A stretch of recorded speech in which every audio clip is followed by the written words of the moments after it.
and don't worry about it. Yeah. Our Hi, stomachs would laugh. everyone. Thank you so much, as always, for joining Goddess Star and I at the Priestess View. I'm Goddess Rhonda, and of course, we have with us our gorgeous Goddess Star, as always. Hi, everyone. Good to be back. Missed you guys. Cannot wait to see if Did there's Goddess Rhonda looking beautiful as ever. Oh, thank you, thank you, thank you. And we have missed you very much, and we're so glad, as always, to be back with you, and we're so glad to see you.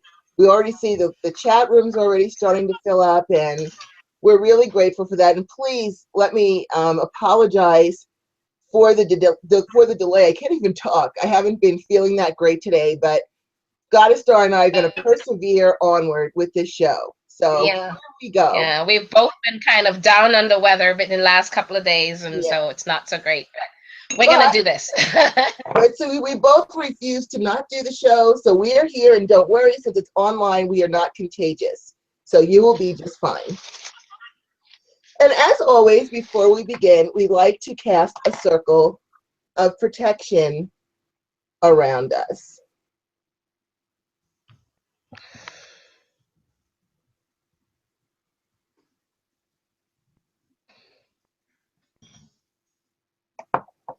All hail, our lords and ladies of the East, our brothers and sisters, our brother and patron, the sacred element of air. Namaste. Divine honor, love, joy, peace, and respect to thee. I charge thee, please cause a barrier of protection through all of our walls that face your direction. From corner to corner and end to end, let peace and protection reign herein. Thank you, and so it is. So mote it be. All hail our lords and ladies of the South, my brothers and sisters, my brother and patron, the sacred element of fire. Namaste. Divine honor, love, joy, peace, and respect to thee. I charge thee, please cause a barrier of protection through all of our walls that face your direction, from corner to corner and end to end. Let peace and protection reign herein. Thank you, and so it is. So mote it be. So it is, so mote it be. All hail, our lords and ladies of the West, our brothers and sisters, our sister and patron, the sacred element of water. Namaste. Divine honor, love, joy, peace, and respect to thee. I charge thee, please cause a barrier of protection through all of our walls that face your direction, from corner to corner and end to end. Let peace and protection reign herein. Thank you, and so it is. So mote it be. So mote it be. All hail our lords and ladies of the North, my brothers and sisters, my sister and patron, the sacred element of earth. Namaste. Divine honor, love, joy, peace, and respect to thee. I charge you, please cause a barrier of protection through all of our walls that face your direction, from corner to corner and end to end. Let peace and protection reign herein. Thank you, and so it is. So mote it be. So it is. So mote it be. And we now bring down the divine white light from the sacred source of all well-being and fill all of our spaces with peace and protection always. So it is, so mote it be. Okay, welcome back to the Priestess View, brought to you by charmbystar.com and healinghennagoddess.com. I'm Goddess Rhonda again, and here with Goddess Star, we're going to talk about our spring cleanup. We're gonna, a lot of times we take the spring to clean up our house, clean up old stuff out of the closets, give things away, throw things away. But that also extends to other areas of our lives as well. And so we're going to talk about those areas and ways that we can clean up our lives.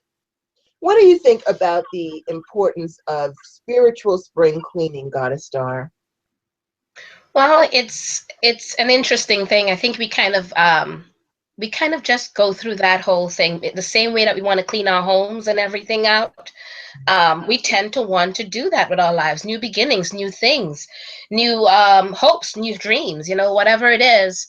And for us to be able to bring in all that new, it's just like anything else. If you want to go out and buy new clothing or anything like that, you want to be able to make room, whatever is no longer fitting you or you have not used in years. And we all know what some of that is, because I've got a ton of it up in my cupboards that I have not seen in years, not even seen it in years. And then I look at it and I go, oh, it's so beautiful, but time to go. Some you do and some you don't. you know. But that's for you to make room for that new thing that you're bringing in. So if you will go out and do that physically out in the world and buy things and replace the old ones, then you need to do the same thing with your life spiritually, mentally, physically, all of it. Whether you want to get ready for that nice new body that you're going to put out in the summertime, whatever it is, you want to get cleaned up and ready to go do with it. And so tonight, Goddess Rhonda wanted to kind of, see what we can do with it. So there we go. What do you think, Goddess Rhonda? I am with you 100%. And also, when you bring new things into your home, you bring in the environment, the energy of newness to get rid of old, stale, stuck energy and get these new things going. So we've got a bunch of topics that we're going to cover. We've got relationships, we've got money, we've got love, we've got career, we've got life in general. But please, by all means, if there's a topic that you want to cover, something that's custom to your situation, please go ahead and join our chat room, because you can talk to us there, and we do watch it. We read the comments and things like that. And if there's something custom that you want our advice on, by all means, please let us know and just put it in the chat room.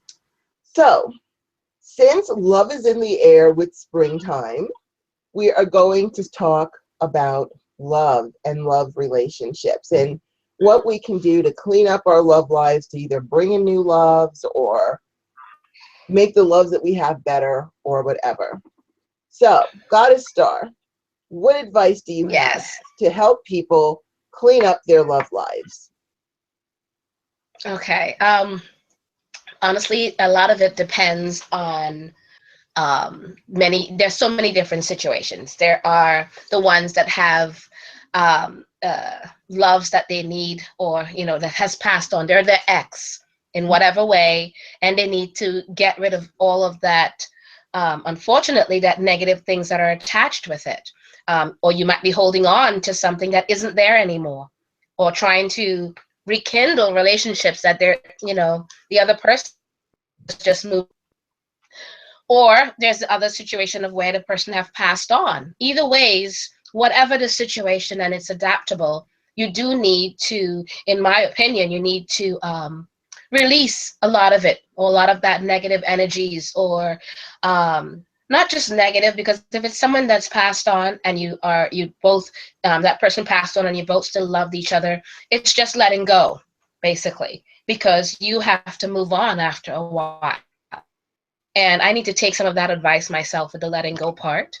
And I know sometimes, I don't know about you, Goddess Rhonda, but when you've had that love of your life and Right. they've passed on, it's very hard to just let go. That's a very difficult thing to do, which I guess in some ways is very difficult for many who have that ex that they can't seem to let go of for whatever reason.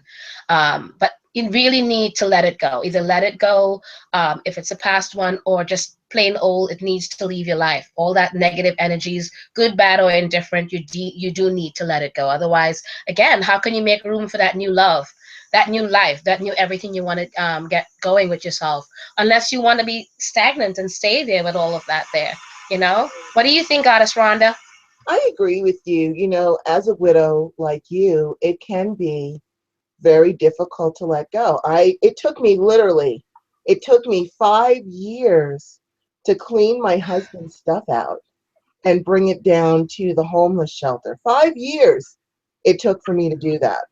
But I mean, I eventually, Yeah. finally, I got it done, but it's not easy. And some people, No, it's not. they can pack everything up in 3 months and everything's nice and clean. It's done, which is not a bad thing either, because it's like, get it out of your face and you're not attached to it as much. But I just couldn't do it. Right. And so it can be hard to Yeah. do. So what you do is you start making baby Yeah. steps. If you're a widow or a widower, I'm not saying you have to go in there and start digging everything out right now, but maybe just take out a couple of items and bring them down to the homeless shelter or the domestic violence people, where, there's a lot of domestic violence survivors who are in shelters with just the clothes on their back. And they need to get new beginnings, new things, new jobs, and they could use some clothes. Even there are homeless men shelters that need that if you have man things. take just, even if it's just a couple of things, just a little bit at a time. Maybe you could just part with one of your late wife's dresses, or you can part with one of your late husband's suits or a pair of his shoes. You know, you can take baby steps to do that, but that's different when you're a widow or a widower, that person was taken from you. You didn't choose to not be with that Right, person right. anymore. So it's very different, It is, very it's difficult very too. different. And so it's can be even harder if you have to make a conscious decision to say, you know what, I need to go ahead and let that person go. And I had to do that when I divorced my first Yeah, husband, and that wasn't easy to do either. But I promise you, once you do that, once you let go, you will start to feel better. It's holding on to it that's keeping you in misery. So I yeah. agree with that 100%. Assess what needs to go and go ahead and let it go with love and light. Just go ahead and let it go. And adding to what Goddess Rhonda said about the loved one that's passed on, because that can be very difficult. Um, it took her 5 years to even just put some of it out, and it doesn't mean that she released him as yet. She just put give the things away. Um, with me, it took 10 years, and I'm sometimes, my next relationship, the person said they felt like they were competing with a person or a girl, because they are. Well, I was holding on to my life mate. That was my life mate. Mhm. Um, and I needed to let all that go. It's painful, but it's something that you have to do. And I like that you said that you took it to like the Salvation Army or the domestic violence place where they can offer it. Think of the type of person that partner was. Mhm. And wouldn't they have been loving the fact that they gave that shirt Yes. or that coat or whatever it is to someone else? Because I watched my husband in the middle of winter get out of his car, so an elderly man and his wife out there, and he was freezing. He took his jacket off and he put it over the man, and he said, "Here, take this," and he got back into the car with a t-shirt on. So Mhm. I know my husband would have loved to pass that on. So Mine too. we do have to do that. We do. We have to do that. And that's something, my husband was so charitable. You know, even Yeah. if he would literally, if we were sitting and eating dinner, and if there was a homeless person walking by, he would take both of our plates, including mine, without even asking me, and hand it over to somebody else. Yep. You know, and then tell me to go cook something else for us so that these people could eat. And so I know that it would make him extremely proud to see someone who didn't have a coat wearing his coat in the street. You know, think of all the good that you can do with those things. And even, if you have to make a conscious decision, if you've been married with someone or in a partnership with someone for years and years, even if you're not married, there is still, when you leave that person, it is like a death. And you have to grieve that relationship. And so it's I don't want to say that it's harder to make the conscious decision, because I don't think there's anything more devastating than losing someone that you weren't ready to lose yet. But it is important for you to go ahead and let go. And it took me the 5 years to let go of his clothes. It actually took me 13 years, and I actually had to go to therapy to finally let it go. I actually had to go and Yep. sit and talk about it so that I could move on with my life. And that took me 13 years Right. to do that. When I finally Yeah. said, It okay, and I does. knew It my takes a husband long was time. up there beating me up about it, like, come on, babe, would you let it go? You're going to see me again. And I just couldn't. So, it's okay. Take your time, baby steps. We're not saying tonight, pack up your stuff and leave your partner that needs to go, but just start making little baby steps to go ahead and do that. For my first tip, okay, my first tip is to be flexible. I talk to so many people, and you probably all know yourselves that we all have a certain type that makes our Yeah. heart flutter. It could be someone who's tall, someone who's short, someone who's got brown hair and green eyes, or blonde hair and blue eyes, or black hair and brown eyes. It could be a certain type of sense of humor, a certain personality, a certain way that they hold themselves. And it's just their type. You see that person across the room in a club, or you're like, oh my goodness, I want to go and talk to that person. He's so cute, or whatever. But also, the same people who complain that all of their relationships have turned out badly they all continue to go for the same type. So Same they're pattern, really yeah. having the same relationship with different people. And so what you need to do is say, you know what, I've been, attracted to this certain type of person all my life, and that hasn't worked out well.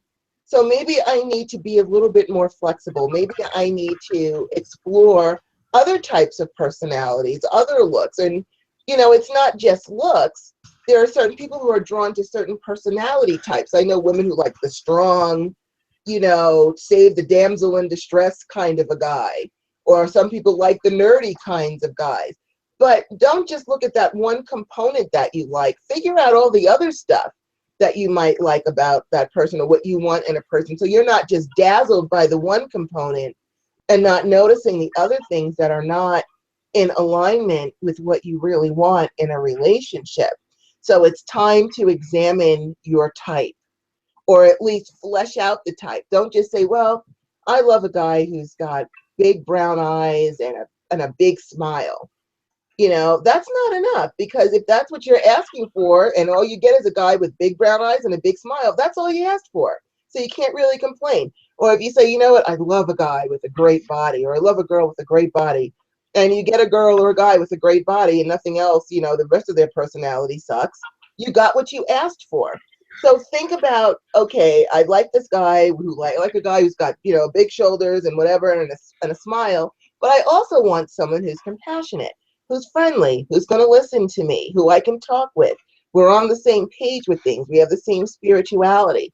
Flesh out your type and then go for it, instead of just looking at that one or two components and really ending right back on the relationship treadmill that you just got off of, feeling like you're moving and being in the same place. What do you think about that assessment, Goddess Star? And that is so interesting, because that was my tip number 5, but I'll go up and bring it up a bit, because I had it I had it fleshed out in a certain order of things, because I had it was us working on it on ourselves and stuff. Or should I bring it up or leave it where I had it? Should I? Yes, no. Because yeah, It'll I'll bring it up. flow with it, so bring it up. Okay. One of the things that time, and I'll jump back to working part on yourself. But with this, one of the simplest things that people can do is, once you've a bunch of things from your life in certain ways, the hurts, the pain, and everything, is actually sit down and be honest with yourself. Pick a time when there's no one else around but yourself, and you make a list. I hate to state, but you're going to make 2 lists. One is list about yourself. Who are you? Like, who are you honestly? Like, everything, good, bad, and different. Make that list of yourself. Then make another list, and you can make it on the same paper, so you could kind of line it up and see. And on the other side is a list of what is it, that partner, what is that life mate that you would want in your life. And you have to be realistic, because the same way you're not perfect is the same way you can't expect perfection to come into, because no one is perfect. That's But right. there is that perfect mate for you. So if you are honest with yourself about yourself and who you are, then you can be honest about what you want from the universe, from your life, to have that. What kind of partner are you looking for?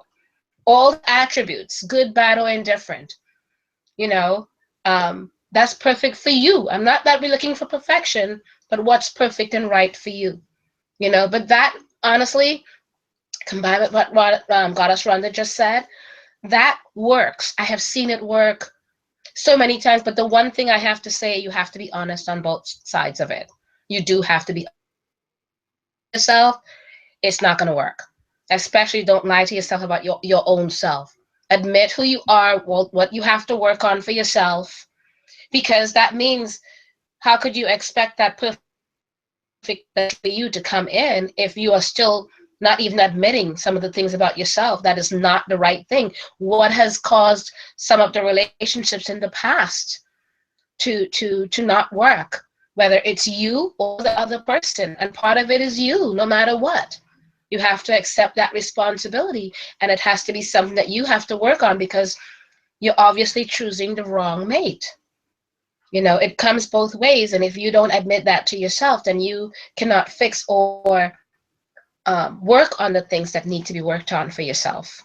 It's kind of like, I don't know, sitting back and saying to myself right now, I'm fine the way I am, who I am with by myself right now. I'm not really looking for anyone in particular because right now I'm working on me. I'm happy being just with me and working on me to get to where I feel comfortable with myself, my body, my health, everything else. So you do have to be honest. What do you think, Goddess Rhonda? I agree with you. In fact, I see, I'm looking at my list, and of course, we have the exact same tips as always. We're just going to go ahead and expand on them in our own little ways. My second, because I agree with everything that you said, and I'm going to expand on that later as we go through this topic. But one of the things is, as you said, making a list, and really looking at yourself honestly, because when you've been in a relationship for a long time, you can lose yourself. You forget about who you are because you're half of another person. It's not just about your goals, your dreams, your ambitions, what you're trying to achieve. It's what the two of you are trying to achieve together, or what the two of you had been trying to achieve individually, but still together. And so when you're not with that person anymore, you really have to turn back to yourself and say, okay, who's Rhonda? What is Rhonda? What are Rhonda's dreams? How have my goals and ambitions evolved during this relationship? Maybe I had a certain set of goals that I achieved while I was in that relationship and was going along my merry way. But now that I'm no longer in that relationship, now I might need to change my path and step it up. And so I have to really figure out, who am I again? I'm not Mrs. Choudhry anymore. I'm Rhonda Harris now. Who's Rhonda? Where'd she go? Bring her back. What does she like to do? What did she like to do?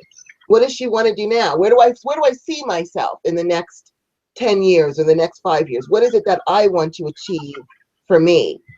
And that's where you have to start thinking as a single person again, and relearn literally how to think as a single person again, because it's not just about just you and your spouse anymore. Now it really is all about you. I'm not saying if you have kids, it's not about them either. I mean, I'm talking in terms of a love relationship. Now it's back to you again. And if you've lost yourself, or you don't know who you really are, or who you've turned into during the course of your long-term relationship, it is time to sit down and re-examine yourself and say, okay, 10 years ago when I started off with so-and-so, I was this person, this was my goal, this was my dream, this is what I wanted in life. Now it's 10 years later, I'm not with that person anymore. Where do I want to go from there? And when you're planning that, assume that you're not going to have someone else in your life right away. Assume it's just going to be you for a while, because when you've been with someone for a while, even if you made a conscious decision to get a divorce, it is still like a death. You were with that person for a long time, they were with you for a long time, and suddenly they're not anymore. And you have to grieve the relationship. You have to give yourself time to grieve, pull yourself back together, get a sense of yourself again before you should even think about getting out there and starting over. Now, I know a lot of people feel that they just need to be in a relationship. They just always want to be in a relationship, and they go from person to person. But when you do that, you're really cheating yourself.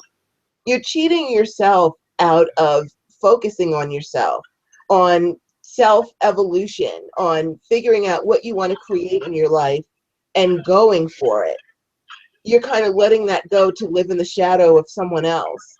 And that's not fair to you. And it's really not even fair to your partner, because, they might be looking for a specific type of person. And if you don't even know who you are, how do you know you're even going to fit in their life? How are they going to know you fit in their life?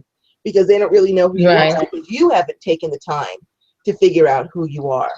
So before you even Right. start to consider a new relationship, it's time to do, as Goddess Star suggested, sit down, make a list. Think about who you were then, who you are now, what you want now, what kind of person you want next in your life. But more importantly, who are you? What do you want? What makes you happy? Maybe you used to dance and exercise a lot, and then you got in a relationship and you ended up being a couch potato and sitting on, watching TV with your sweetie pie, or, doing things and not being as active anymore. Maybe you want to do that again. Maybe being active made you feel good, made you feel younger. Maybe you want to start an exercise program. You want to get back to who you are, who you were, and realize who you are now, and kind of work that list together so that it's in harmony and you can achieve inner harmony first before you start looking for harmony with somebody else. Because if you are not in harmony within, how are you going to be in harmony with someone else when you've got all these tangled cords going on with you? So definitely you have to sit, be honest, and really figure out who you are. What do you want? You're not the same person that went into that relationship. Now you're somebody new. And let your new goals and dreams go along with that new person, and find out who that person is before you start looking for another person. And that's going to be something that will help you out a lot and give you time to focus on yourself. And look at that as a gift too, because it's very rare to have time to focus on yourself.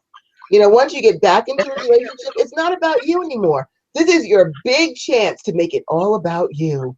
What you want to do, what you want to wear, but what restaurant you want to go to. Enjoy that time. Explore that time with yourself. You'll enjoy it. And then maybe you'll say, well, maybe I should wait a while before I get involved with someone else. Or at least you'll recognize who you are as a person now, which may change the type that you want to look for, the type of person. So definitely take out that paper and make your list, and it's going to be okay. And also, to add to what you said about making the list for the other person, I have that also as I think I've got that as my 5th tip, to use the that was my 5th. my 5th tip. And Goddess Star and I did not compare lists. We just threw the topics out there and we did but we always do the same thing. I swear to God, we share brains sometimes. It's just like whatever I'm thinking, she's thinking, what she's thinking, I'm thinking. But what she said about, the law of attraction and writing down, and it really does work. Make a list of every attribute that you want in that person, and always add that they have a job. You always want to say that they are financial. You don't want to create the perfect person and the person's broke and doesn't have anything financially to contribute to the relationship. So always add that they have a job or that they're financially secure. I believe, Goddess Star, you had made a comment. We had a similar conversation, and you had said never say you're looking for a husband, because all of a sudden you'll have all these married men chasing you. Hi, no, I'm not looking for a husband. I'd be looking for a partner, Yes, a partner, a friend, someone who will just enhance what I already have going on. Because honestly, I don't want to be their mama. I don't want to be their child. I don't want to be their mommy or anything in any particular way. I just want a level person on the same level with me and as my partner. Don't ask me to cook for you, nothing, because I hate cooking. I like to eat because I need to eat to live, so he can cook for me.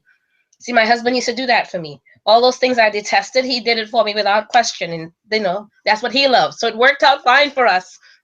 That's a beautiful thing. And, I love to cook. I just have been cooking my whole life. And my late husband loved to eat. So it was the perfect relationship, because I'm very happy when I'm cooking. Yes. Because a lot of men come into it thinking that women should be the one cooking. And I'm like, boy, don't waste your time, because I don't cook. I don't even want to be in the kitchen. So get out. Get away. So, so I'm already. But I like what you said in the sense of not now I lost my train of thought with it. But you mentioned something about not just a list, but really paying attention to who they are. Because I hate to say this, but people do tend to go from one relationship they finished right into I need a man for another one. Mm-hmm. And they never get a chance to learn about who they are now, because who you started out at as 18, all the goals and thoughts and things that you wanted changes after each. Because now you're like, oh, I saw what that did. And you kind of start to take stock. But if you're jumping from one right into another, when did you learn to adapt and say, okay, this is who I am now? This is what I certainly do not want. You see, and more and more I know, I'm not domesticated like that, but I do it because I need to survive. Right. Eating wise and all of that. But I will never like the kitchen. It'll not going to happen. Don't even try. And men like that even hint at that, instead of packing. Don't even talk to me. We're not even talking.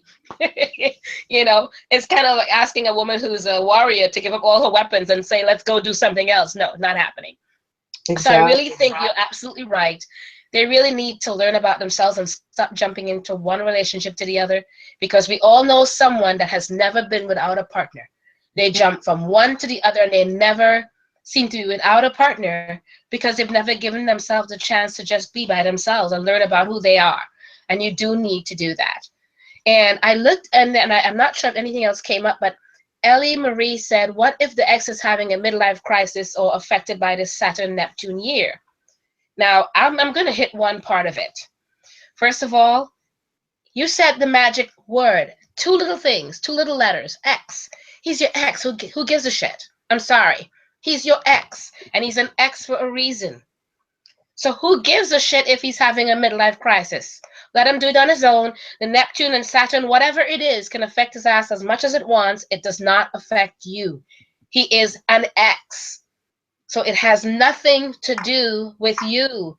That means if you're still holding on to the ex in some way, midlife crisis and all of that, it means you have not let go. They have moved on. Guaranteed they've moved on. And you're still stuck in limbo, waiting for what I don't know, and still seeing the ex. Get over it, let it go, and move on. Find you and move on, because the word is ex. So it's not even an it. I'm sorry. It's not even an it in the right now for you, because they're an ex. Okay? So what do you think, Goddess Rhonda?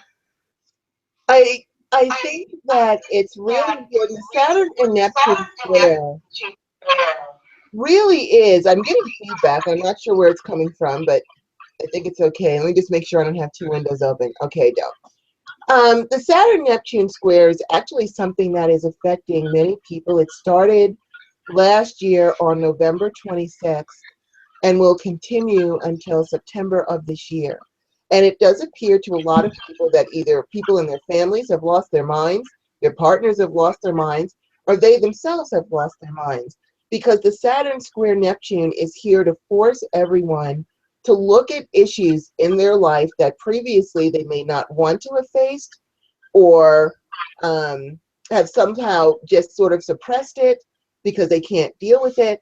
And it's bringing it all up. So a lot of people are thinking of things that could have happened to them 10 years ago, and it might as well be yesterday. And they're hurt and they're sad and they're depressed about it because all these old things are coming up.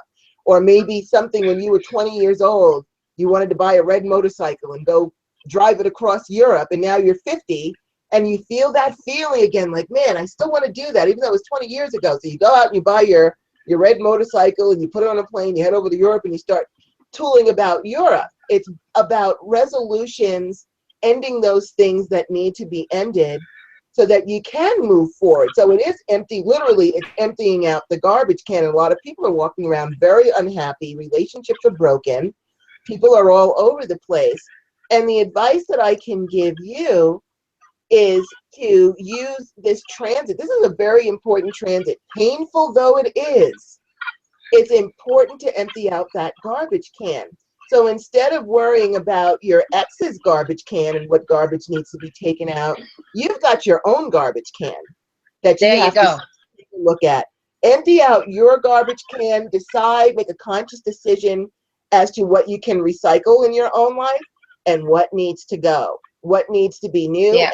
and so that you can examine your issues. Because this healing time, I know, obviously, from your comment, that you still love this person. You love them very much, and it hurts you that they're gone. But one of the things we have to recognize is that we're all on our journey. So if he's gone off on a different path, the last thing you want to do is go chasing him down his path, because that's not yours. You have to look at your path, Yeah. examine those things that need to go in your life. What is this transit bringing up and roiling around in you that you need to address and get over and let go of. Maybe you need to talk about it, get some advice about it, go into therapy about it, whatever it is that's going to take you to heal the rifts in your life so that you're starting off with a nice shiny garbage can. You have to let him deal with his own garbage can and you deal with yours. And actually, that's a kind of a good segue into one of the points that I wanted to make tonight that actually one of my very dear friends had told me a while ago. And she said, you know what? You don't want to look at a relationship as the blackjack table, where there you are sitting there gambling and you've lost $50 and you've lost $100 and then you've lost $200. You don't want to say, well, I've already invested the 200, I might as well just keep going. And until you have no money left. There's a time when you have to say, you know what? Oh my God, I'm out $100. I'm just going to go ahead and cut my losses. I'm getting up from this table. I'm going home. Damn tootin'. You don't want to keep investing in a losing battle because you're the one that's at a loss. If your husband has gone off and he's enjoying his midlife crisis, even though it's painful to watch, that's his journey. Wish him well. But in the meantime, and that's not even saying that the two of you, even though your paths have separated, doesn't mean that maybe one day in the future they can't conjoin once this transit is over and you've gotten all this old stuff out of the way. And also you have to look at it from the universe's standpoint as well. If this person was still with you, you would not be forced to look at your own situation. You would still be dealing with that person's situation, or they would be dealing with your situation. The universe will make executive decisions.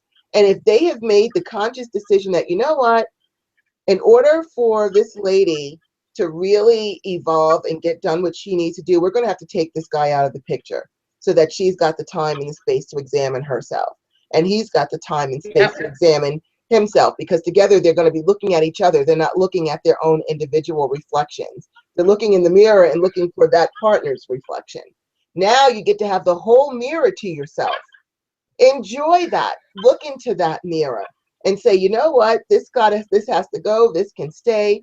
Use this time. I'm not saying that you can just say, oh, well, I'm just not going to love him anymore, and I'm just going to focus on me. Of course, if you're grieving, allow yourself the grieving process too, but don't dwell in the grief and don't dwell on what he's doing. Take that focus and put it on yourself, because when you put that focus on yourself, you can help yourself to heal quicker. You can help yourself to grieve faster, to get moving forward. You don't want to just sit in somebody else's abyss. Let him have his own abyss.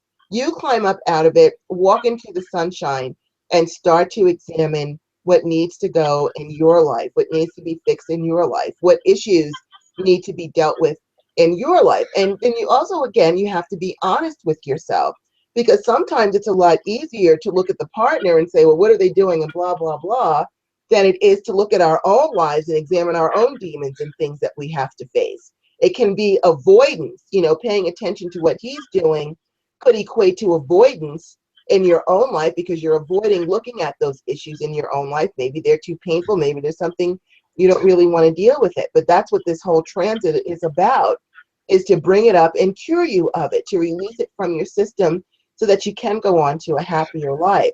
So mainly it's about changing your perspective. And again, I'm not saying don't grieve the relationship. Of course you're going to grieve. It's been, if you've been with this person for a long time and suddenly they just took off and did something, it's like a sudden loss. Of course you're going to grieve that. But it's also time to take a look and examine your own path, your own journey, create your own map to success, and let him create his. And hopefully, if the love was meant to be, the two of you, your paths will converge and you'll get back together again, and maybe even be better off because you've gotten all this garbage out. But if you waste this time and don't deal with your own issues, then even if he does come back, he's going to come back with a nice shiny garbage can, and you still got the full one that you never bothered to empty out. Yeah, absolutely. So that's and my also advice for that. Go ahead. Yeah, and also one other thing that I have to say, people tend to call it midlife crisis a lot. Whenever a partner, male or female, goes on and they're going on and they're with exuberance of life and they've changed and they're reaching out for new things and trying new things, people always claim it's a midlife crisis. whether it's male or female, that's doing this. No, it's you coming into your own and realizing I want something different. I want to try this new thing. It's not a midlife crisis more than a coming into your own. So whatever they're going through, it's right for them. Whatever you're going through is right for you, but you need to release it and let it go so you can have exuberance of life, that reaching out for something new. Mm-hmm. Let someone call you now going into midlife crisis. And that's okay because you want to reach out for life and grab it by the horns and have fun with it. Otherwise, you'll be sitting there marinating in it, and that person's gone on to do all these other things. And like Goddess Rhonda said, hold on to the garbage. So you don't want to do that. Rather not see you stay there and stagnate on it, okay? Yes, and I see that you responded with, his journey has affected mine greatly. I was incredibly happy with my life before then. And that is something that the Saturn square Neptune is bringing. When suddenly we're all going along with our happy little lives, and here comes this transit to screw it all up. But just remember, this is a temporary transit. It ends in September, a mere 6 months away. If you change your perspective of it, 6 months is not a long time to get yourself together. So this really is, it's really important for you to examine, you know what, suddenly this man is gone from my life and it has affected my life in this way. This is how I feel. I feel betrayed. I feel ignored. I feel left behind. I feel abandoned. And so that's when you want to take a look at those issues, because it's bringing up issues that you have to look at to heal. Pay attention to those things and then take steps to heal those issues. The last thing you want to do is live in the past and say, well, before a month ago, I was happy, Bob. Okay, a month ago is done. That's not coming back. That ship has sailed. Now we have to look at the next month in front of you and say, okay, you know what? This has hurt me. This has freaking devastated me. I'm at ground zero and I have to build myself back up again. And then start to examine yourself and take the steps to go ahead and start to rebuild yourself back up again. And you're going to find, I'm willing to bet you and wager with you, that after this, you are going to be in such an improved state of mind, of being. You're going to be stronger from having gone through the fire and coming out the other side. Rise up to the occasion. Get your fight up. Get your competition up. Say, hey, you're not the only one who's going to get out there and go and, do whatever he did, buy a motorcycle or whatever he did. I'm going to go out and I'm going to belly dance and I'm going to do stuff too. Focus on yourself and the things that you want to do. And it's not like you'll never be happy again, but the biggest lesson, and you said it yourself, right? I'm going to read this again. You've got, his journey has affected mine greatly. I was incredibly happy with my life before then. What you're really saying is, I was really happy based on someone else being in my life, as opposed to, I am really happy based on my strengths and I'm satisfied with what I can do and what I do, and make that happiness come from within you so that you can share that inner happiness with somebody else. It sounds like your happiness is based on somebody else, and that is not where it needs to be. So you not healthy. Summed up your own situation just in that one sentence with saying, I was happy, but now that this person's gone, I'm not. That means your happiness was too tied into that person, and the universe is saying, hey, Ellen, it's time for you now to find out what makes Ellen happy. How can Ellen make Ellen happy? What needs to be done to resolve these issues?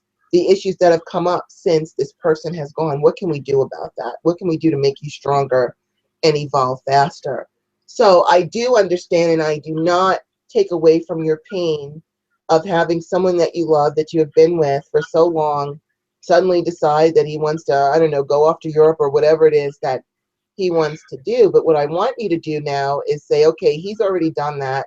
He's emptying out his garbage can, and put the focus back on yours and say, okay, these are the issues that have come up through this separation, and this is what I need to deal with within myself. And then go ahead and let yourself grow and bloom as a person, as an individual, instead of someone who is so tied into someone else and what they're doing and their happiness, because it's telling you right there that you do not put enough focus on you.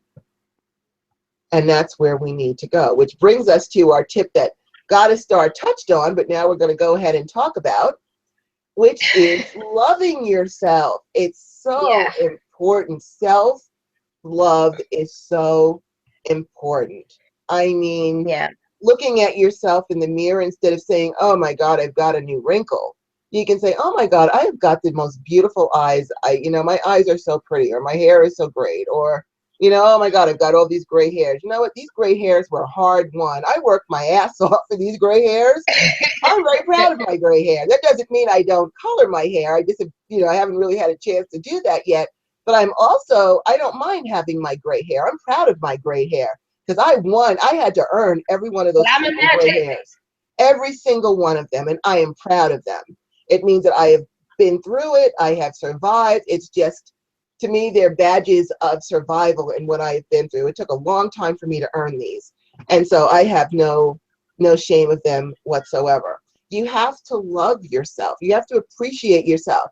Look back when you're feeling like, oh, nobody loves me, or I feel weak because my boyfriend left me and now I don't feel good anymore. So you know what? When I look back on everything that I have survived, I'm a freaking badass.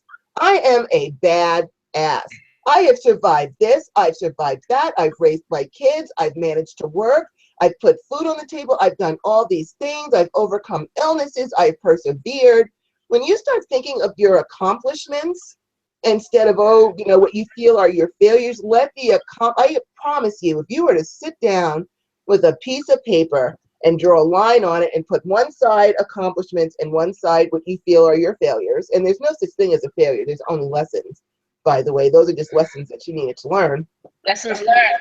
I promise you the accomplishment side is going to be 50 times longer than the failure side, because we will focus on one or two things that we think we failed at and ignore all of the things that we have overcome, that we've achieved.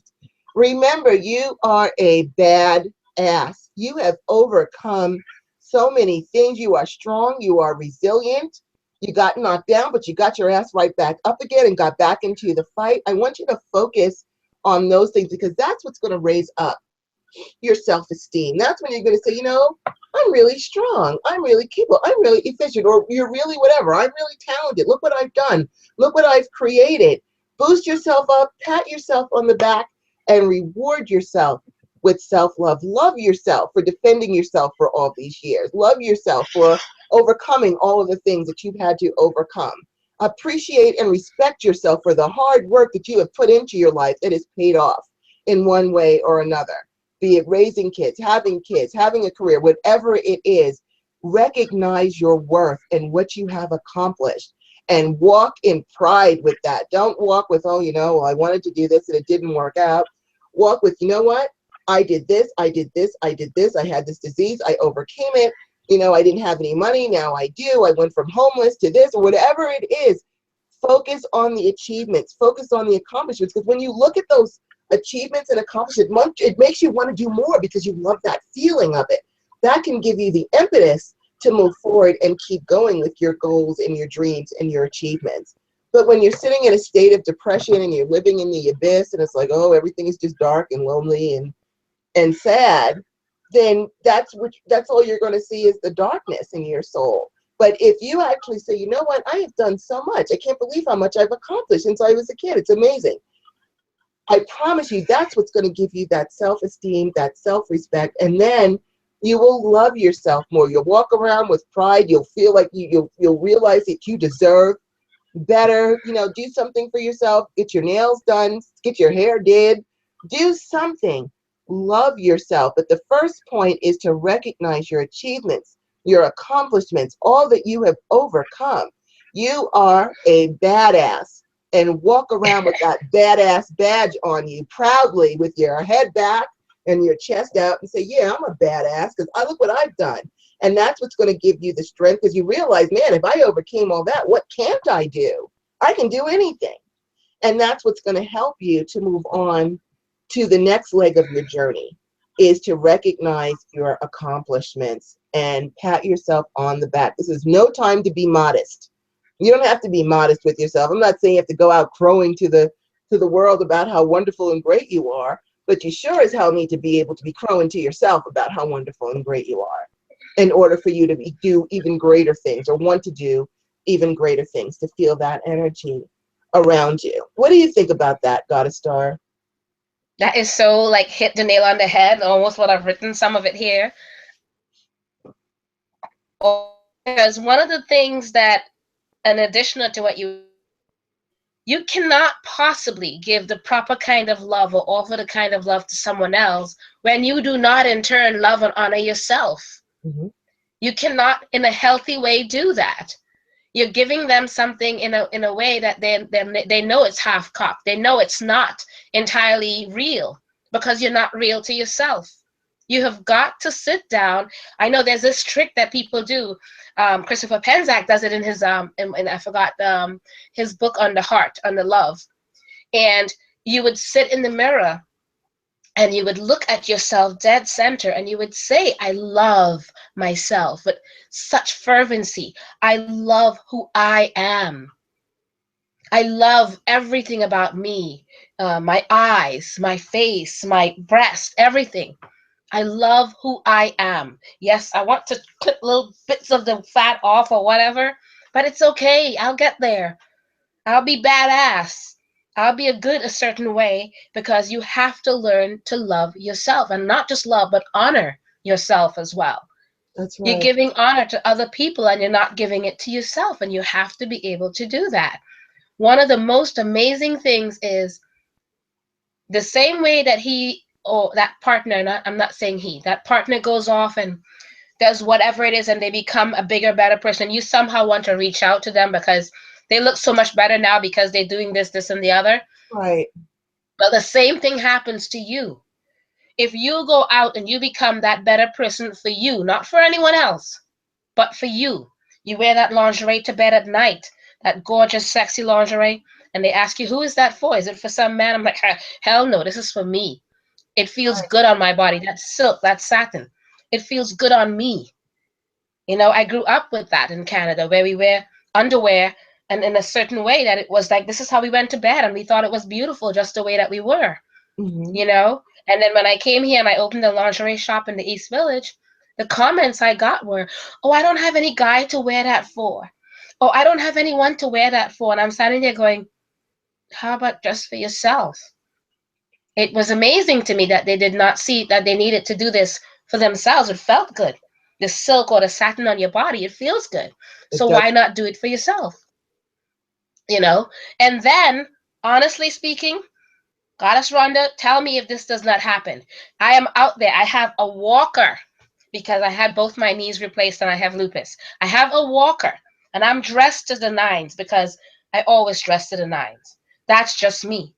And I have got younger men coming on heavily onto me, and I turn around looking to see who they're looking at because I honestly am not even thinking about the guy in front of me or this younger man. I'm thinking, how the hell? I am sure I am like 20 years older than this young boy. And he is heavily coming on to me and trying the whole way across the bridge or the bus or whatever, trying to get me to just go on one date. And I'm like, no, sorry. I don't give my number. I'm no, I'm not interested in dating. Thank you so much. I love myself more. Thank you. You know, and I'm saying all these things just to get them. And every time he sees me, still coming on to me. And this is a very handsome young man. And coming on to me like, and I'm like, does he realize I have a walker? You know what I mean? Because I am not, the walker is just part of what I need to carry because for right now I'm getting better. Right. But it's not defining me. So how I dress, how I carry myself, and all of that has nothing to do with my illness.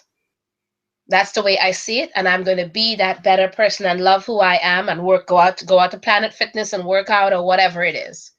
And you have to do the same for yourself because guaranteed you would find a lot of people, male or female, coming on to you when you are at your best, when you are loving yourself so much you don't even notice them because you love yourself so much.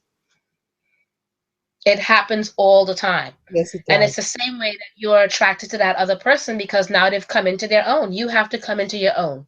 Let yourself get there and be proud of it. All right. That was my tip with adding on to yours, but the learn to love yourself part. And you know what? I'm so glad that you said that because that is so true. I hear so many women are like, oh, I've got gray hair and I've got wrinkles or I'm fat or whatever it I is. got the gray hair right there. But you know I got what? the gray hair right there. Hey, you know what? My gray hair is right out in the open. I told you, I don't care. I Yep, won right this there. gray hair. And that doesn't mean, like I'm I like, said, I like to color my hair too because I just like the aesthetics of it. But I have no shame with my gray hair and I walk proud. In fact, I haven't colored my hair in months. I just haven't had time and I don't really care about it because I know that I'm not defined by my gray hair. I'm not a 20-year-old size 2 chick. I am 54 and I am goddess sized. And I have a story, a funny story to tell you, where one of my friends who lives down the hall from me does a lot of work as an extra. And they were doing this scene for one of the shows, I think it's called Night Shift, where they needed a whole bunch of people because they were simulating a protest rally. So they told the regular extras, please bring your friends.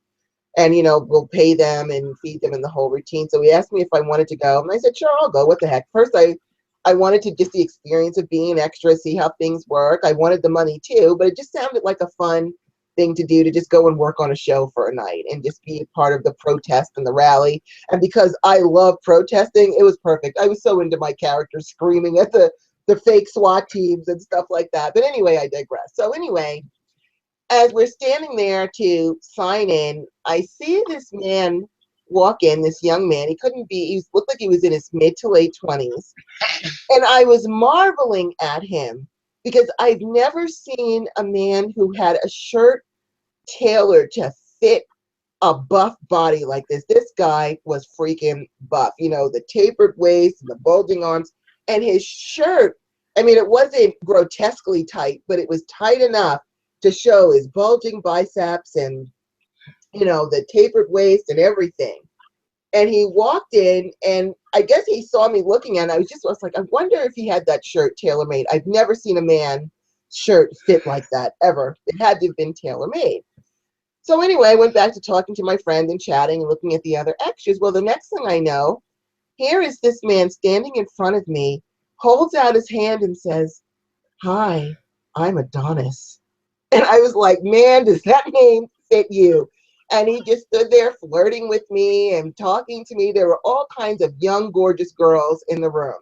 And he made a beeline straight for me because my attitude, my sense of beauty is not defined by my weight, by my wrinkles, by my gray hair. It comes from inside of me because I know that I'm a badass. And I also know that I'm a sexual badass. I'm a romantic badass. I'm a badass in many categories. And that comes through that confidence. It's confidence that attracts people. And that comes through my energy. And it makes younger guys come to me like flies to honey. It's like, here they are. And I have to say, that's very flattering.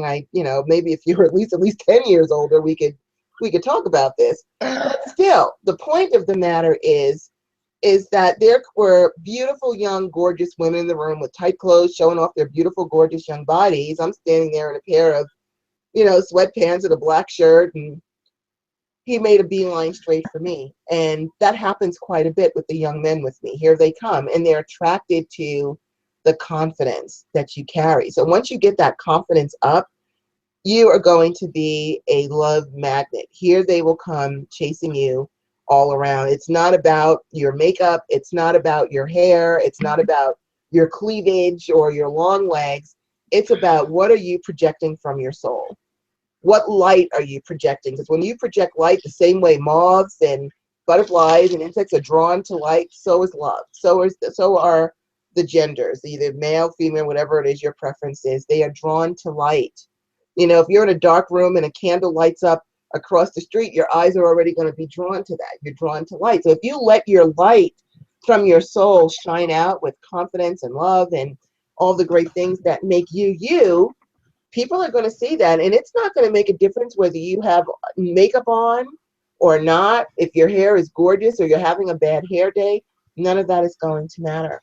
So it's important for you to love yourself and project that confidence out. And that is going to bring you that person. And the other thing with that is is it's important to, before you go into a new relationship, sit down and figure out what lessons have you learned from the previous relationship. Because a lot of times the universe, the same way if you go to school and you get left back because you didn't get the lessons, the universe will keep putting you in the same situation over again and over again and over again until you get the lessons.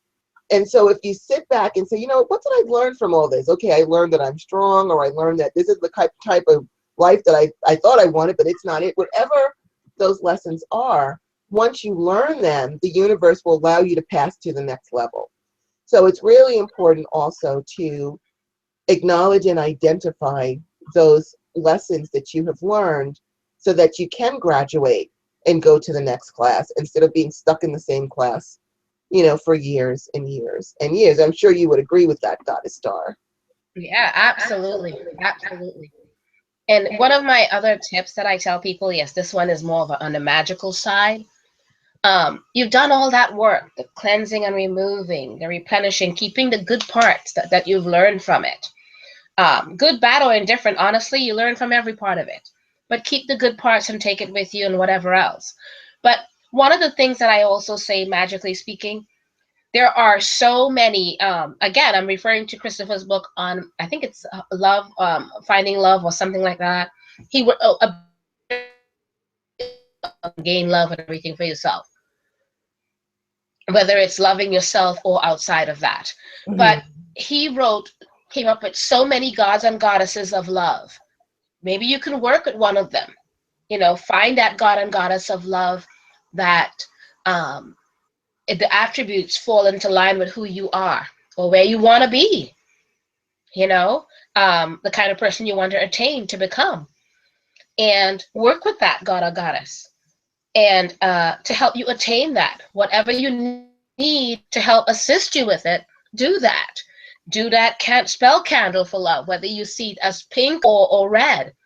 Do that candle, create that sigil for it, all about finding love for myself, meaning in the sense of loving myself, because you want to do that first. Or when you're done with all that cleanup, help me find that kind of love that is right for me, right and correct for me and the universe.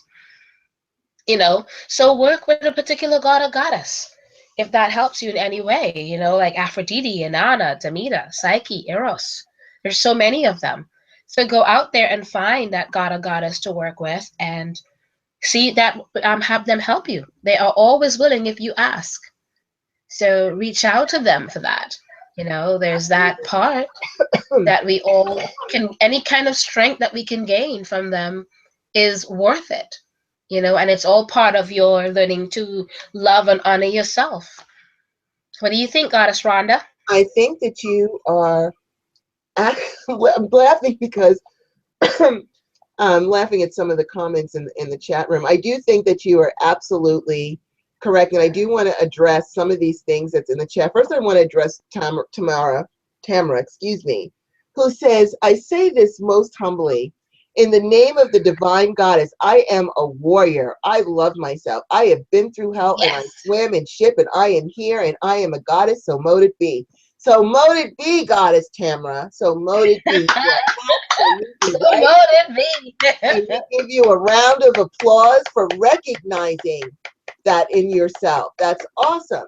And then we've also got some questions here, which is actually, I'm actually glad you guys brought this up. And again, Goddess Tamara says, not to get off track, but with this transit and the Mercury retrograde coming, how does one cope emotionally with this double stage of action?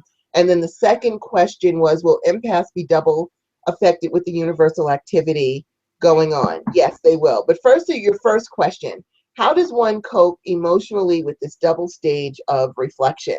And that is with acceptance, openness, and not resistance. When you resist, the universe will twist the screws and bring the hammer down. So if you say, you know what, I have this old love in my life and I'm not ready to give it up yet, I can't give it up, I have to have it, and that's the way it is, the universe is hammering you until you come on their side of the street. But if you say, you know what, Mercury retrograde is about going inward and addressing old situations, which goes along with the Saturn-Neptune transit.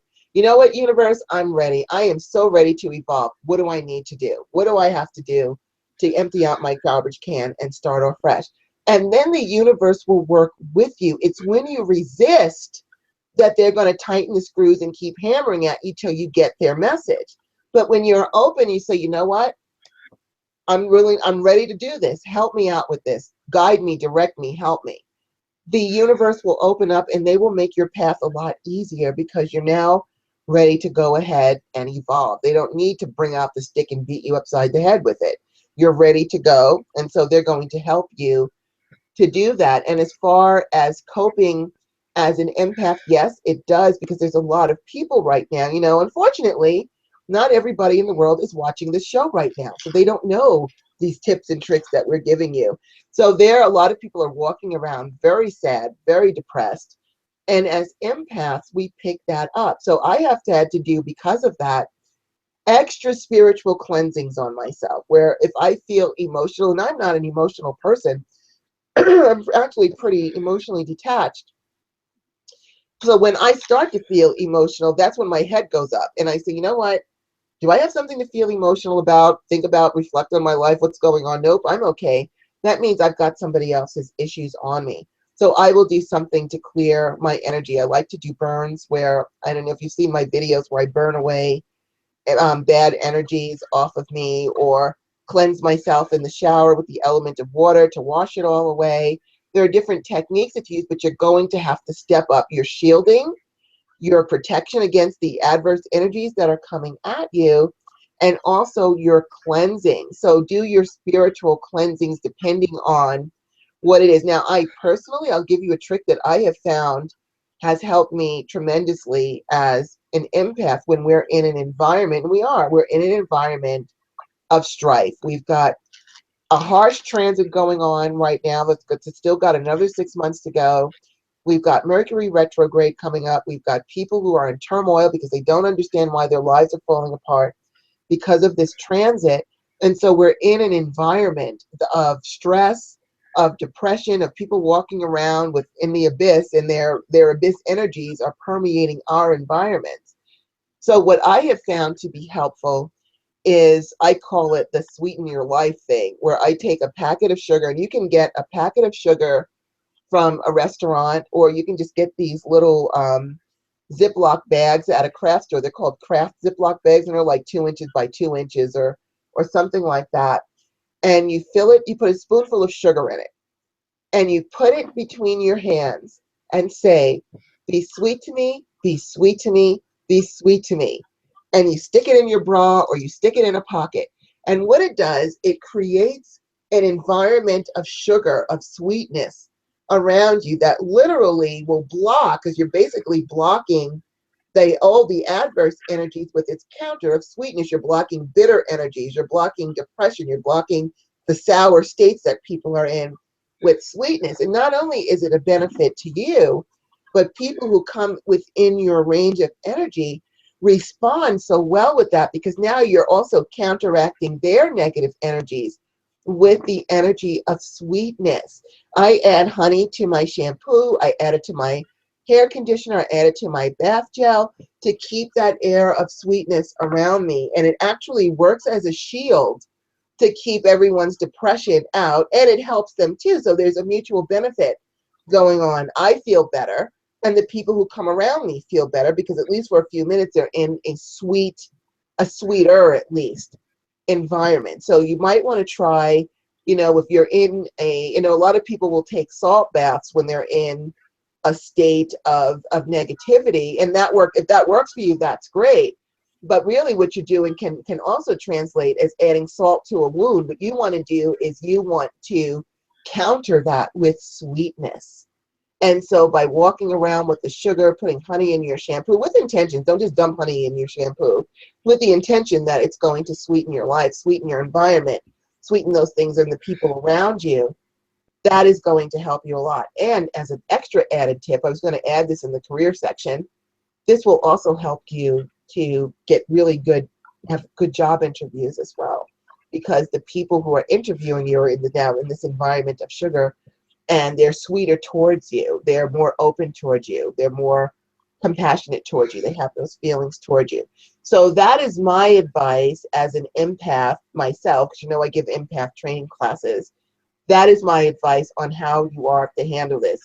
Be ready to go with the flow and tell the universe, you're right, universe, I'm ready to do this. What do I need to do? Don't resist. If you resist things, you're going to have a hard road.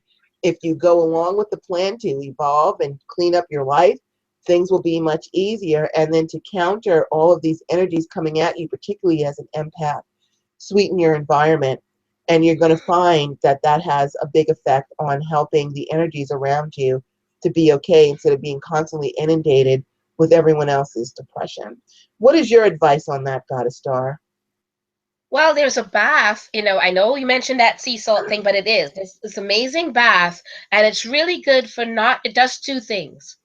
It cleanses you of any negative energies of effects from anyone so that you can actually stay on your path of getting to love yourself and putting out that right energy.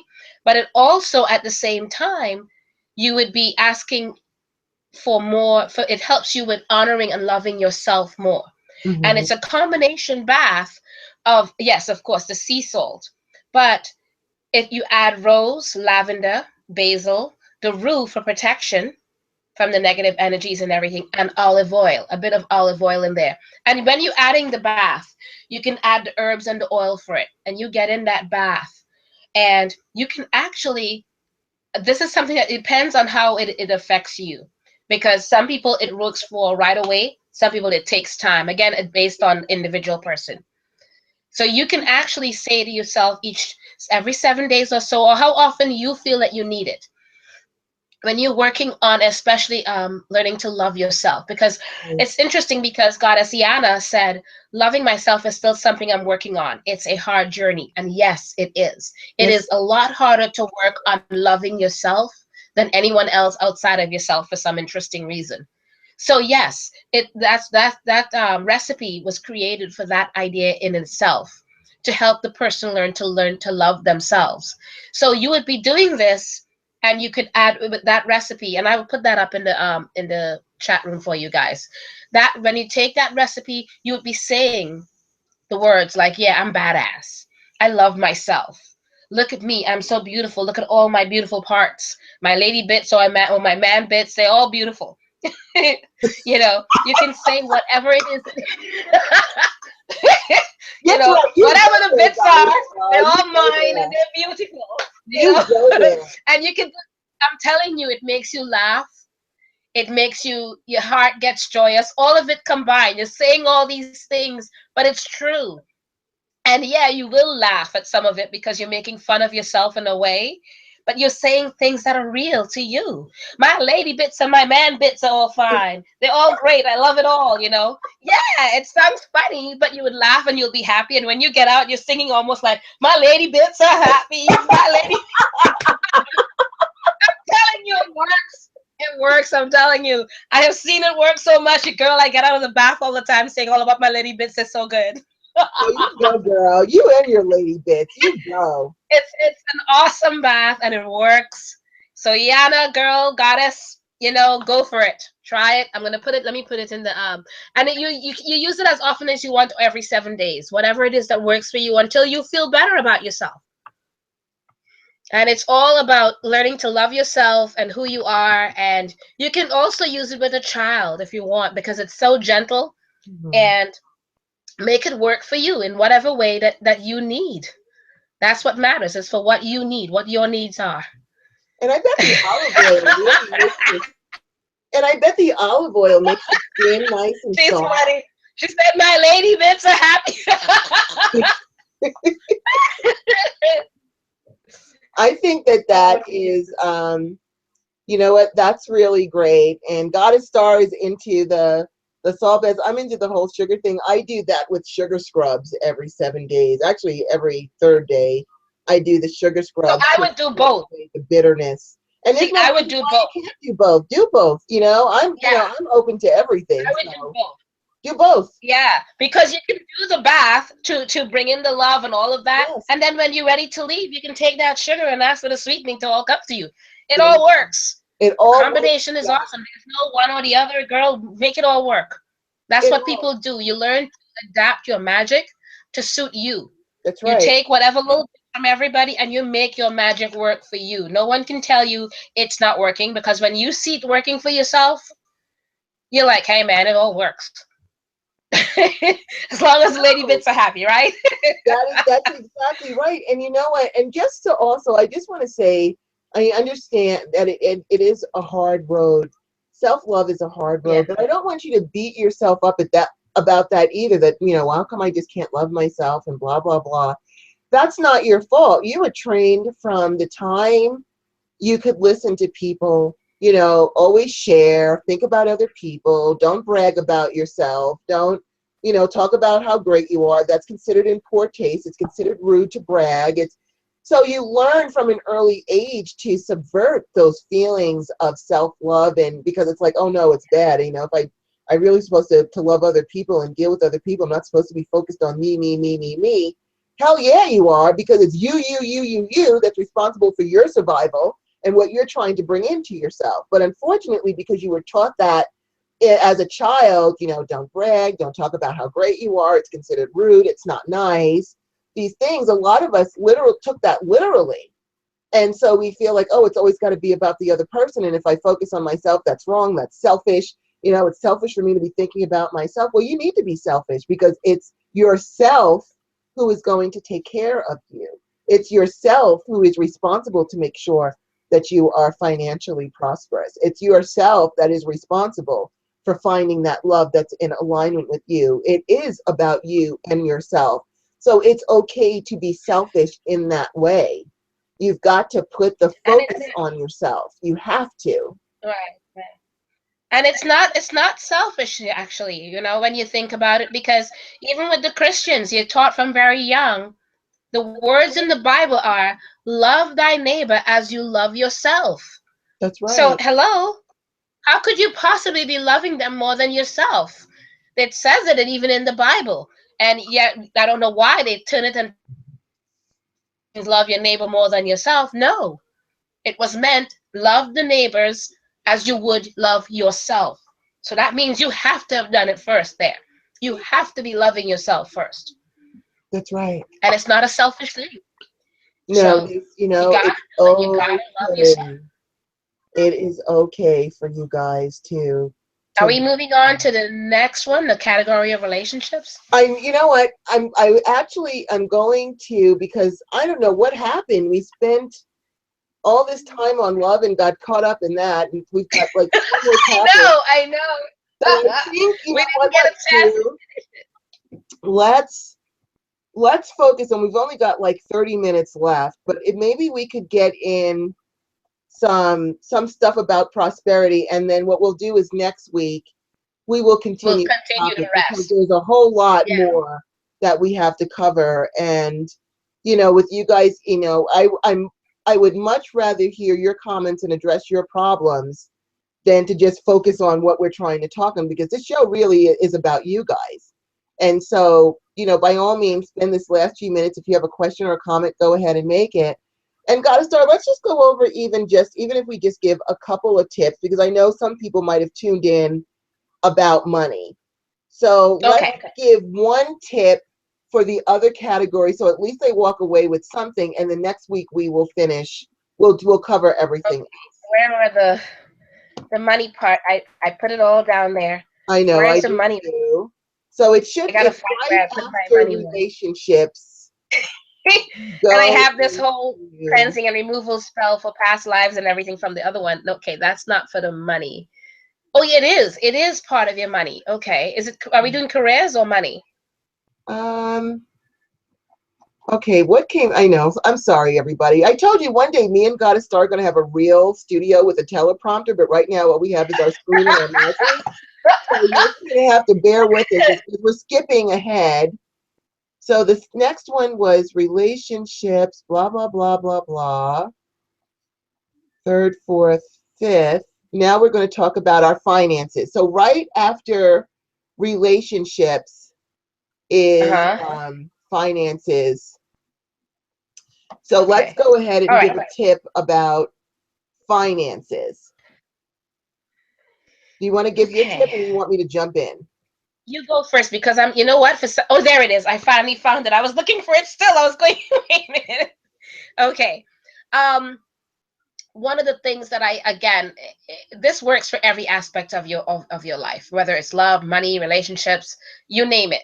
You do have to remove the negative things or any negative aspects of it that is surrounding that particular thing, whether it's the money or whatever it is. So one of the things that you can do is a money uncrossing. You know, the first, to me, one of the first steps is to remove all the negative things and then work on the things that you will go forward with from there. So you will do like a love uncrossing, sorry, a money uncrossing, where you would take something like similar, like a green candle, or depending on what part of the world you're in. I know for the Chinese, it's red for money. Think of any of the colors that serves right for you. So don't let me tell you what color. I'm telling you what I use. I use a green candle, and I would suggest if you can find a brown candle as well, that'd be great. So with the green candle, I would start with doing like one line down the middle and a line like a cross kind of. And then kind of doing some X's across it. That's uncrossing. And think about each aspect of what you're uncrossing about your money situation. What is it that you want to remove?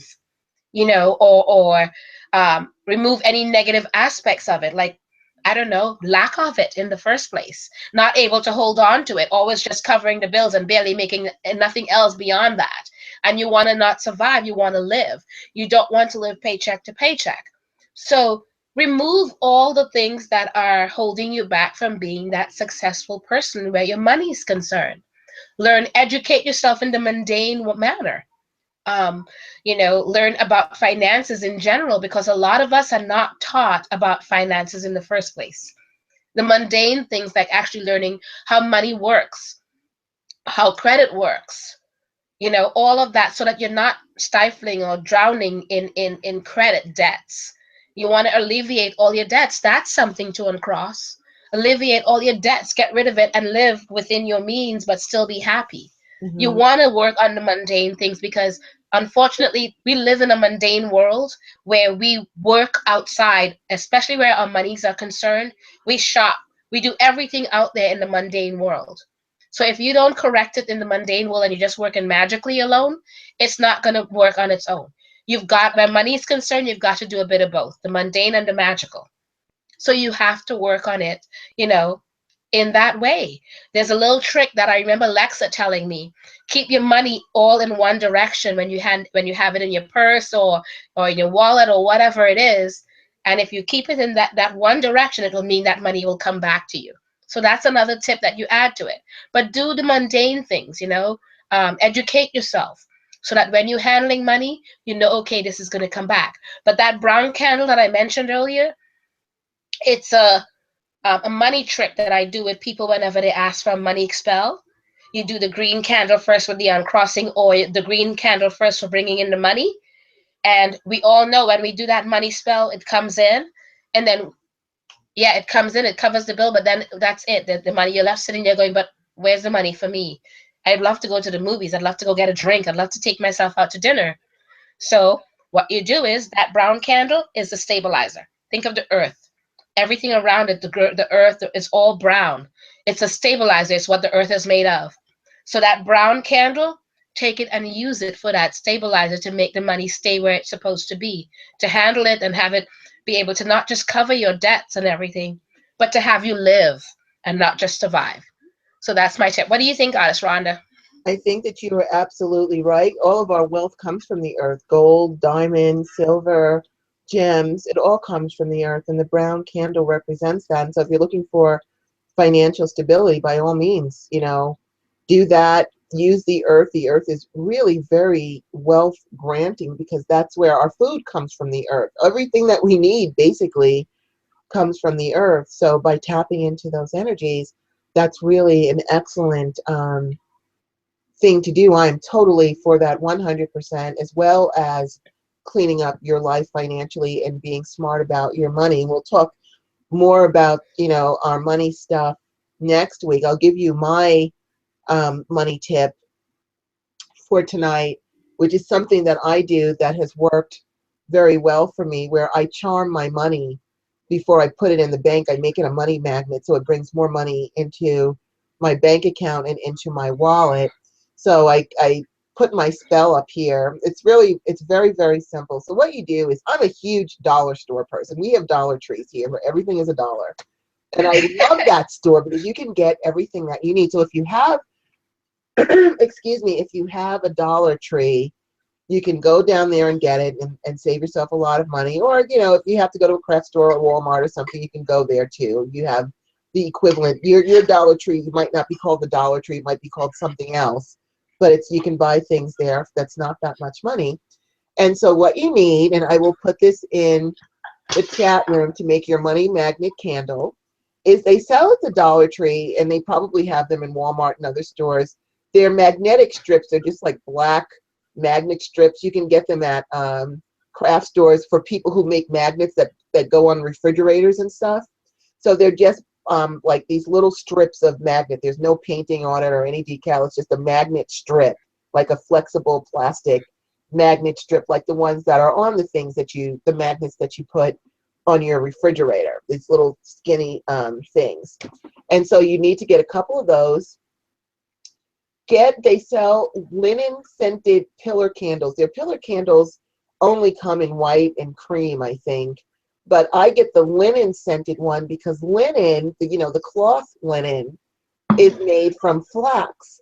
And flax represents wealth, prosperity, and beauty. So by getting a linen scented, you can even get linen scented air spray and, fill your house with that environment after you charm it up. But that's another whole thing. We'll save that for next week too. But get the linen scented candle because it already has the scent of prosperity. Some cinnamon, which represents the sun. It represents wealth. It represents success. A can of cheapo, the cheapest can of fruit that you can come up with, because fruit represents Venus, and you want your money to bear fruit. You want your money to bear wealth, to bring you more wealth, to grow. So you can empty out the can, eat the fruit, or give it to somebody else, or whatever it is you want to do with it. If you're going to eat the fruit, charm that fruit, though, so that as you eat it and it goes and filters through the body, it puts that prosperity energy into your energetic field, which also will help you as well. Because I charm my food as well to do things for me. But anyway, so you're going to get, excuse me, I'm sorry that my voice is starting to go a little bit. Get the magnets, a linen scented pillar candle, some cinnamon, a can of fruit, and 2 bills of the highest denomination that you have. And if all you have is dollar bills, that's perfectly fine. I've used dollar bills, $20 bills, whatever you have. So you're going to go ahead and you're going to empty your can and wash it out, because you're going to burn your candle in your can. And I love burning candles in the cans. First of all, they're really safe. I don't have to worry about the can cracking or splitting or anything going wrong. I can put it on my table, walk away, it'll be fine. Nothing's going to happen to it. But also, because you're using the can of fruit, you've already got the energy of the fruit, of things bearing fruit. So you've got your can. So now what you're going to do is you're going to take your pillar candle. I don't have one in front of me. Here's a little candle. Let's pretend that this is a pillar candle. And you're going to inscroll your petition across the top of the candle, because a pillar candle, you have a much wider base. You can actually write quite a bit on top of the pillar. Is this like it? I'm reading my instructions here. Let's take a look at your pillar. No, those are the jar candles. The pillar candles are about 4 or 5 inches tall, but they'll burn in a can for 40 hours. Oh, okay. What we call pillar candles. We call these the 7-day pillar candles. Okay. But I guess it's kind of different. Yeah. Well, yeah, because they're just smaller and they don't come in a glass jar. That's the only difference. Let's say it's half that size of the 7-day candle, and they don't come in a jar, so you've got to put them in a can or put them in a jar. And so you're also going to inscribe your petition on the side of the candles. And as you're inscribing it, you're seeing the words sink in to the wick. They're sinking into the wax. It's like you're really empowering the whole thing. And so your petition is, and you can put whatever you want to put, but what I put in mine is I put, be a money magnet for me and multiply the money in my account exponentially with real money, physically and electronically, and always through positive ways and means. Thank you. And I say physically and electronically because a lot of people now, they get their money through deposited electronically into their bank accounts. You never see the money. So you want to say, if that's how you get your money, if you're in business and you get PayPal and things like that, you want to say physically for people who give you cash, and electronically for people who deposit money electronically. So both physically and electronically, always through positive ways and means, and thank you. So you're going to do that. Then you're going to hold some cinnamon in your hand and you're going to empower it with the same word. You're going to say the incantation 3 times. Then you're going to write that same incantation on the dollar bill. So let's just say that I don't have a dollar bill in front of me, but let's just say that on your bill, let's say this is the money. You're going to write the incantation along the top, the sides, the bottom. You're just going to write it around on the front of the money that you're using. You're going to write that same incantation on your bills. Then you're going to dust them with your charged up cinnamon. You're going to dust the bills. You're going to dust the candle. You can add gold, silver, and green glitter, which you can also get at the Dollar Tree. They actually have the 3-pack of the 3 for $1. So you can get all 3 of them for $1 at the Dollar Tree. So now that your candle is all ready, what you do is you take 5 pennies and you put them face up at the bottom of the can, and in the center you add a drop of honey, and you put your candle on top of it. And then you're going to say, the honey is a sweet offering for the sweet life. The pennies are an offering to heal my financial strife. What once was bitter is now sweetness and light. Success and wealth are mine now. I live a charmed life. And you say that 3 times, and you light your candle, and you say it again while you're staring at the flame, so you're charging the flame up with that intention. So because the flame's going to keep going, and so we want that intention to also be in the flame as well. And once you put that can on top of the dollar so that it's charging up your money, and then that candle will burn for a couple of days. The can somehow keeps it burning for 40 hours or more. It'll keep burning. And then when it's all done, you take one of the bills and you deposit it into the bank, into your bank account, because now it's charmed and it's going to bring money to your bank account. And you take the other bill and you stick it in your wallet and you carry it around with you. I do this spell once a week. I use the same bills I charm up for my wallet, but then I put, I have to use another bill to put into my bank account. When I wrote this spell, I have to say it has worked extremely well for me. And so if you do that, you can turn your bank account and your wallet into money magnets. So I'm going to go ahead and I'll put this into the chat room so you guys can see that and work on that if you choose to, if money is one of your reasons that you are here today. So we'll put that here. And this way you can come back. I usually leave the chat room up at least for a week. So you'll be able to come back and take a look at that. If you can't remember what I said, don't worry about it. I'll just leave it there. So it's all cool. So now we've only got 15 minutes left. So let's pick another topic for you guys who are here for career Goddess Star. Let's give them a career tip so that I want them to walk away with something. And then next week we'll cover all of our stuff with all of these categories. All right. Why don't you go first with the career one? Let me find my career one. Okay.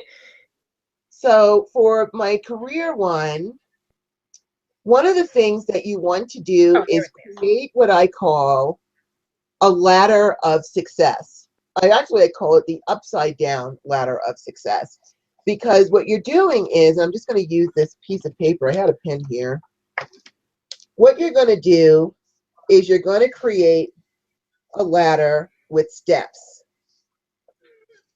And so at the top step, you're going to write, what is the end result that you want? If you want a new job, maybe right now you're a teacher, but you want to be an engineer. And that's what you've always wanted to do. And now you're ready to go ahead and pursue that goal, or there's something else, or you're an engineer, now you want to be a teacher. Whatever it is, whatever the end result that you're trying to reach, you're going to put it at the top rung of the ladder. And then under each rung is the step that it will take to get to the top rung, so that you know what it is that your intention is. So let's just say that your new intention is you want to be an engineer. So for the second rung now, you have to say, okay, what would it take to be an engineer? Do I need to go back to school? Am I, do I have some knowledge, or do I need to go ahead and go back to school? So that's going to be your second rung under the engineer, is either go back to school, or if you already have some experience and you're just trying to break back in, maybe you want to put, I need to network with other people. I need to find, companies that are going to help me get that engineer job. So then the next rung on the ladder going down again is, if you have to go back to school, do you have the money to go back to school? So you're going to say, okay, I need funds to go back to school. You're going to put that on the rung of the ladder. Or if you're trying to network, you're going to put, okay, I'm going to join some meetup groups that have engineers in it, or some professional associations, so that I can actually expand my influence and network. You're going to put that on the rung of the ladder. And then on your next ladder, if you're going to school and you need money for school, then that rung underneath that is going to be, I need to do some intention work to get the money for school, and either do prosperity spells, look into grants. A lot of people now with financial aid, particularly if you're a single mother, you can pretty much go to school for free with financial aid, because you can get a lot of perks by being a single mom. There's a lot of perks that you get from that. So you can go to school for 4 years and never owe any money and not have to get student loans if you qualify for that. So look into grants, look into the financial aid, talk to the schools of your choice about financial aid, so you know how much money, if you have to come up with your own money, you know how much to intend for. But at least now, instead of setting your goal saying, I'm going to be a career, you're building a ladder to get to that point. So your first step is, I need to do some prosperity work so I have the money to go to school, or I'm able to find, maybe do some clarity work, work a Mercury candle, the element of air, mental clarity, to locate schools that will give you the financial aid that you need to get by, or things like that. So you start at the bottom. Once you make your ladder, you start your intention work at the bottom rung. And then once you achieve that money or the financial aid that you get, then you go to the next rung. Now you have to actually choose a school, decide on the courses that you're going to take. Then it's the next rung, and eventually you get to where you want it to be. Because a lot of us, we think about the end goal and how to jump over the other rungs to get there, instead of focusing on the actual climbing of the ladder. That's what's going to get you to where you want to go faster. If you just try to jump up there, you could fall, you could hurt yourself, you could set yourself back. But you want to start from the beginning of what is going, you're going to make your steps, your baby steps on what's going to take, where it's going to take you, how it's going to take you, what it's going to take for you to get to where you want to be. So create that ladder of how you plan to climb into your career success, and start your intention work with the bottom rung. And that will help you with that, instead of trying to just figure out, I want to be an engineer, but I don't know how to do it. What do I have to do? It's easier to break down the steps and then start with the bottom rung, and then work your way up to where it is you're trying to be. And you can do your intention work for each rung as you do each once you accomplish each thing, each goal, or achieve each goal that you're trying to on each rung. So that is my career tip on cleaning up your career. And what do you have to offer, Goddess Star? Well, there's one particular thing, and it's just like, I remember when I first did it and how well it worked for my career at the time. It really took off well. Until then, that I did this spell of where I had angelica root or seeds, yellow mustard seeds. I even took a bit of mistletoe, some saffron, and a little bit of aloe powder. Or if you want, you can take some bit of the aloe from the plant itself, and you mix it in with it. And then you can add some sweet orange oil and sandalwood oil and jasmine oil. Jasmine especially because it's one of the ingredients that they said for Jezebel. And Jezebel, if you know the character Jezebel, was known to get anything that she wanted where money was concerned. Her career and whatever it is that she endeavored to do money-wise, jasmine was her big herb that she added, or flower. So That I would use, and a bit of frankincense and gum mastic, and you kind of mix it all together. You can even use it as an incense, but that is something that you can take and you can add when you put it together. You can put it on a candle. You can put it in your oil mixture. You can use it in your bath, minus the gum mastic. But other than that, it is done to bring benefit of any kind where let's see, anything that benefits you, where your career or your wealth, or attracting wealth and career of your choice to you. It is, when you're using it, make sure to state, so be very clear what kind of career you're looking for. What do you want from your life with this? Don't just put it together and then not know what it is that you want. So you have to know beforehand what it is that you want, what career choice, or what um, uh, where you want your business to go, whatever it is pertaining to. And you're going to be saying, I came up with a chant of where, let me see, where is it?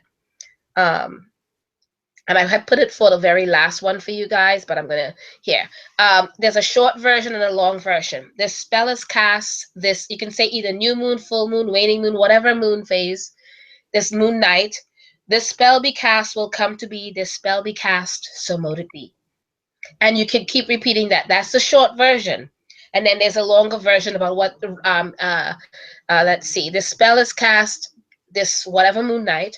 This spell be cast will come to be. This spell be cast that's right for me. This spell be cast will harm to none. This spell be cast as above and below. The spell be cast, so mote it be. Blessed be. This spell be cast, so mote it be. Now, when you repeat this with this particular spell that you're doing, it works so beautifully, in the sense of, which is why you have to, I remember taking off so well that every time I turned around, my boss was saying, you're doing another deal. I literally, a lot of agents took a while before they made $20,000. I made $20,000 in 1 month. And this was my first month going in, my first time ever in real estate. And that's how well it had worked for me. So it works really well. And I'll put that up for you guys in the chat room. So Excellent. that's one of my tips. Yeah. Excellent tip. And then I think, well, you know what? We've only got a few minutes left, so I'm not going to start something new. What we'll do Let me put is, this up for you guys. please come back next week and we will continue this. You know, we've already covered, I think we've covered enough about love, so we're not going to be talking about that at all next week. We're going to go ahead and dive into these other areas in your life to help you to clean up those areas so that you can actually enjoy the new growth that comes with spring. We're in such a creative, fertile time right now. You know, when you work the seasons work for you.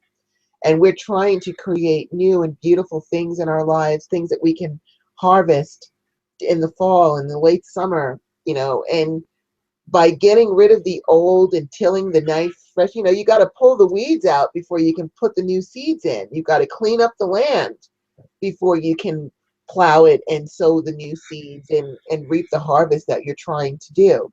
So if you come back with us next week, we will continue with other ways to clean up your career, clean up your relationships. And when we say relationships, we're not talking about love relationships. We're talking about family relationships, friend relationships. You know, relationships expand more than just through your through love. And we'll be giving you more tips on career, more tips on money, more tips on life in general. And if you have questions throughout the week as you're thinking about the show, think of what you want to ask us and then put it in the chat room and we can address your questions and your custom needs if you do that. So as the week goes by and you're thinking, well, you know, I wanted to look at the show because about love, but now that I'm thinking about it, you know, I really would like to fix my career or fix my money or fix whatever it is. By all means, write your questions down, put them in the chat room, and then we will address your questions. And I'm going to leave this chat room up at least until the next show so that you can come back and look at the spells that we gave you to help you. Because I know I don't expect you to remember them. Or maybe you don't want to have to sit and try and figure out where those spells are in this particular video, because this does post a video right away. at least you can just go right in and look at the spell work and see what's going on with that as well. Did you get your spell in there, Got a Star? Yeah, I did. I put it up the chant. I'm trying to finish typing up because I just had it in my head from before and I'm just typing it up here so I can put it out there for them. Oh, okay. No, that's fine. I just wanted to make Yeah. sure that But I put out the chant for them. I had that already typed up.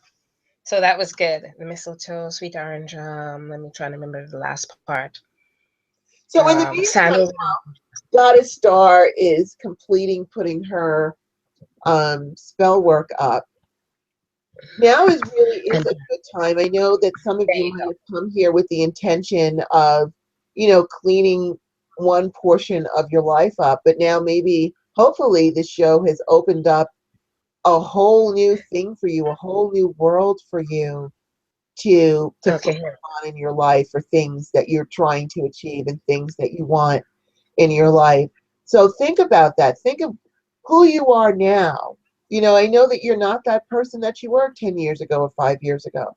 Think of who you are now and what you want to create in your life now as the person who you are right now. I don't care if you want to take flying lessons or learn how to jump off the Grand Canyon and live, whatever it is, go for it. This is your time to do that. And especially now that this is the year 2016, it's the universal year of the nine, which is about resolution. So things that you may have been trying to do for the past 10 years, you'll be able to get that done now. If you work with the Saturn square Neptune, painful though it is, it will help you to empty out those things. It will help you to clean your fields, get rid of the weeds, get rid of anything that's smooth over the pockets or things, fertilize the ground, plant your seeds, and grow your intentions into realization and to harvest them. Think about all those things, that what you want now as the person that you are now. And then you can come back with your questions next week and fill the chat room with him, and we will address your questions, truly. And Yeah, Lovely I put it Lady up. says, thank you. And it says, Love Lady says, this event has been the best part of my day. Thank you for your beautiful energy. Thank you, Love Lady, for your beautiful energy, because you're a part of this energy, and we are very grateful to have you with us and for your support. And Ginny says, this is coming at exactly the right time. I'm looking at a total life change, career, location, etc. And Ty says, ditto, Jenny. So we're glad that this show is really helping you. And please come back with us next week. And we're going to cover a whole lot more to really help you get in alignment with who you are now, what you want to achieve for yourself, your goals that you have for your immediate future or long term or whatever it is. We're so grateful to be a part of that journey with you and to offer our help and support, because this show really is about you guys and trying to empower you to get what it is that you want. So in closing, we're going to go ahead and close out our circle. Well, our lords and ladies of the elements and directions, we thank you so much for your kind service, and release your energy back to source, and blessed be. And as always, got a star, what do we say? Merry meet. Merry meet, merry part, Part, and merry meet merry again. meet again. Thank you, everyone, and we will see Thank you you. next week. Good Absolutely. night. This has been fun. It's Bye been bye. great. Blessed be. Blessed be.